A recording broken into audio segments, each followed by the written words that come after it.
Les espoirs sotérologiques, les projections, les accumulations primitives des capitaux spirituels hérités dans lesquels libre arbitre aussi soit vers la détermination stricte, soit vers la détermination plastique, soit vers l'indétermination qui fait que la vie semble à une vie individuelle, c'est-à-dire sur mesure immesurable. Finalement, Paul Valéry concluait d'une manière toujours humoristique en disant que c'est mieux que le déterminisme existe pour que la représentation du monde telle que nous est offerte soit significative, qui a un sens. La détermination, l'idée de la détermination, c'est-à-dire causalité, avoir un sens, l'espoir de trouver un sens, non pas l'espoir, mais une effectivité agissante de sens à souffle coupé. C'est ça, ça nous va bien. Mais pour comprendre, ça nous arrange les choses. Mais pour vivre, qu'est-ce que ça veut dire? Travailler et vivre, c'est déjà deux entités distinctes, donc selon Paul Valéry. Pour vivre, c'est-à-dire pour que l'homme se sente vivant au sens plein du terme, une fois arrivé à la vie, étant maître de soi ou maître du monde, ou devant lequel les possibilités sont ouvertes, l'homme, la femme, jeune, adolescent, novice, veut que l'être soit indéterminé, c'est-à-dire ça nous arrange de imaginer en vivant que la vie est indéterminée, que nous sommes libres de faire ceci ou de cela. C'est très bien. Il nous a dit ça d'une manière très très exquise. J'allonge ces mots qui affadit l'aigu de sa pensée. À la pensée. Qu'est-ce que ça veut dire? Ce soir, c'était la question de Nietzsche. Et le plus énigmatique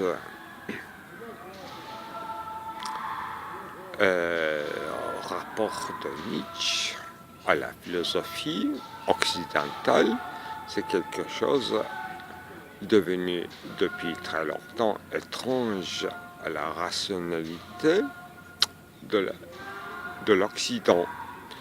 C'est l'idée de l'éternel retour. Donc c'était d'abord pour dénier le platonisme qui postulait une idée inatteignable, qui unifiait une fois tout un point sur l'hiérarchie pyramidale. Mais cette géométrie ne marchait pas, au moins dans la tête de Nietzsche, où circulaient les idées étranges, orientales, bouddhistes, taoïstes. Déjà Goethe en faisait l'exemple, et il y avait des précédentes que Nietzsche n'ignorait pas, j'espère. L'idée de hypostase gardait quand même cet esprit de cyclique, sinon l'éternel retour. Parce que chaque vivant, chaque homme, hypostasie, pour ne pas dire l'idée, le part de Dieu ou le part maudit, même tout ce qui lui est imparti, donc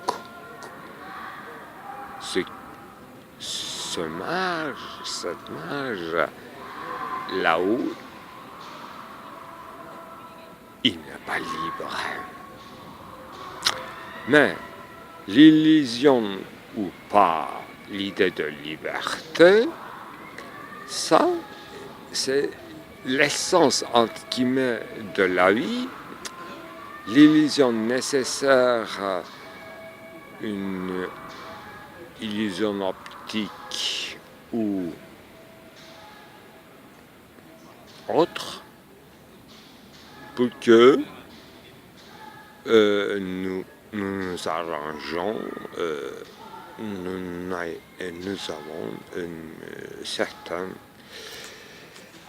idée fade de liberté. Alors, liberté de choix entre les possibles. Autant que c'est possible, si c'est possible, et s'il vous plaît. Alors, c'est ça peut-être l'idée de la liberté, non pas de naître, mais de s'orienter dans la pensée, dans le meilleur des cas. Parce que, avant de s'orienter, vous savez, on est jeté dans le de Dasein, dans le là de Dasein.